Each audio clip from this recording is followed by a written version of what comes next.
Ignore মাই রান্নাঘর because কিছুদিন পর সুন্দর রান্নাঘর দেখবেন এখন একটু ম্যানেজ করে নেন। অর্ধেক রং করা আর অর্ধেক রং ছাড়া। দিস ইজ মাই রান্নাঘর।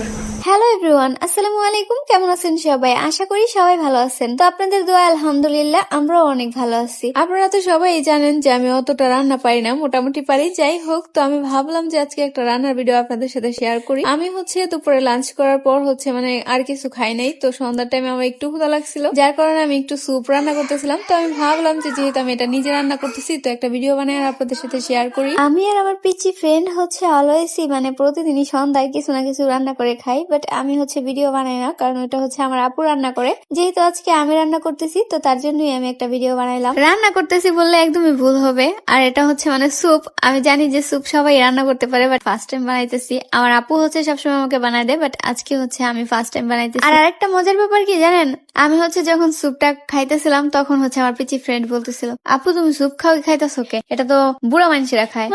স্যুপে কি লেখা আছে যে এটা বুড়া মানুষেরা খাইতে পারবে আর কেউ খাইতে পারবে না? ও নিজেই বললো যে এটা নাকি বুড়া মানুষেরা খায়। এখন ও এটা খায়, সেটা ও নিজেই বলতেছে, আপু এটা তো অনেক বেশি মজা, আমার কাছে তো অনেক ভালো লাগছে।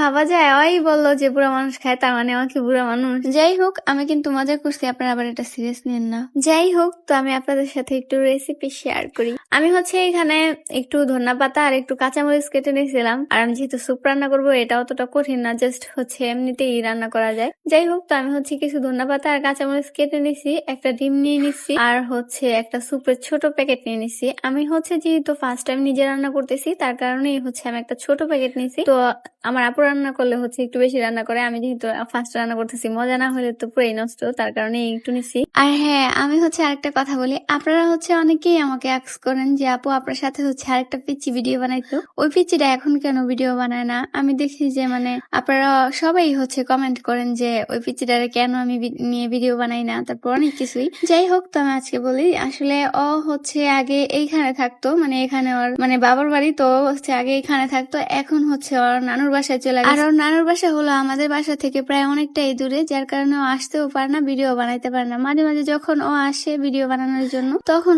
আমি ফ্রি থাকি না, তারপর আমি ঘুমায় থাকি, যার কারণে ভিডিও বানাইতে পারি না। তো মূলত এখানে থাকে না বলেই ওরে নিয়ে ভিডিও বানানো হয় না। আর আমার আরেকটা যে পিচি ফ্রেন্ড আছে, ওরে নিয়ে যাকে নিয়ে আমি এখনো ভিডিও বানাই, ও সারাদিন আমার বাসায় বসে থাকে, একসাথে ভিডিও বানানোর জন্য। ও পুরাই আমার জন্য পাগল। যাই হোক, তো সারাদিনই বাসায় এসে বসে থাকে। আর আপনারা অনেকেই বলেন আমি রেগুলার ব্লগ ভিডিও আপলোড দিই না। আসলে আমি কি টাইপের ভিডিও আপলোড দেবো আমি বুঝেই পাই না। আর আমি বাসা থেকে অত বেশি বের হই না, যার কারণে আমি লং ভিডিও বানাইতে পারি না। বাট আমি মাঝে মাঝে ট্রাই করবো লং ভিডিও আপলোড দেওয়ার জন্য। আপনারা যেহেতু বলেন, কমেন্ট করেন যে লং ভিডিও আপলোড দেওয়ার জন্য। এমনিতেও আমি এখন থেকে ইনশাআল্লাহ ব্লগ ভিডিও আপলোড দিব, কারণ এখন তো শীত আসছে। আর শীতে আমাদের বাসায় প্রচুর পিঠা বানানো হয়, আর পিঠা বানালে ভিডিও তো হবেই। আর আমার শীতকালে পিঠা খাইতে অনেক বেশি ভালো লাগে, যার কারণে আমি নিজেই বানাবো। এবার প্রতিবার আমার আপু বানায়, বাট এবার আমি বানাবো। আমি বানায় ভিডিও শেয়ার করবো আপনাদের সাথে। যাই হোক, তো আপনারা কমেন্ট করেন একটু কষ্ট করে যে আমি কি টাইপের ভিডিও আপলোড দেবো। আপনারা যদি কমেন্ট করেন তাহলে আমি ইনশাআল্লাহ ওই রকম ভাবে ভিডিও আপলোড দেওয়ার চেষ্টা করব। তো যাই হোক, এই ছিল আজকের ভিডিও। সবাই ভালো থাকবেন, আমার জন্য দোয়া করবেন। আল্লাহ হাফেজ, টাটা।